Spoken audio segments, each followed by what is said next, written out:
सबसे पहले आत्मा उस इंसान के भीतर घुस जाती है, उसकी सांसों में, उसकी नींदों में, उसके विचारों में। धीरे धीरे वह उस पर ऐसा असर डालती है कि इंसान खुद समझ नहीं पाता कि क्या उसका है और क्या बाहर से आकर उसे खींच रहा है। फिर कर्मों की सजा शुरू हो जाती है। सजा हमेशा कोई भौतिक चोट नहीं होती, यह मन की खरोंच, रातों की बेचैनी, रिश्तों की दरारें, पैसे की अचानक गिरावट, अकारण दुर्घटनाएं, छोटे छोटे ऐसे निशान होते हैं जो धीरे धीरे जीवन को तहस-नहस कर देते हैं। और जहां तक उस मकान की बात है, वहां कोई खुला भूत प्रेत नहीं दिखाई देता, पर जमीन के अंदर कई राज दफन हैं, कई झूठ दबे पड़े हैं। घर के कोनों में ठंडक नहीं, बल्कि छुपा हुआ सच सिमट कर बैठा है।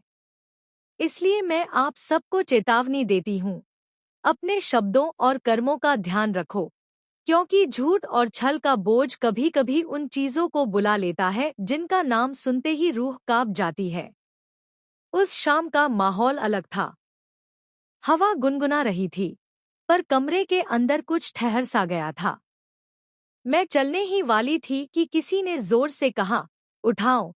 आवाज इतनी तीखी थी कि गूंज घर के दीवारों में लिपट गई। सुना क्या? किसी ने फुसफुसाया, और पूरे कमरे में एक अनकहा डर फैल गया। बाबा ने चेतावनी दी, भूत और आत्माएं झूठ से नफरत करती हैं।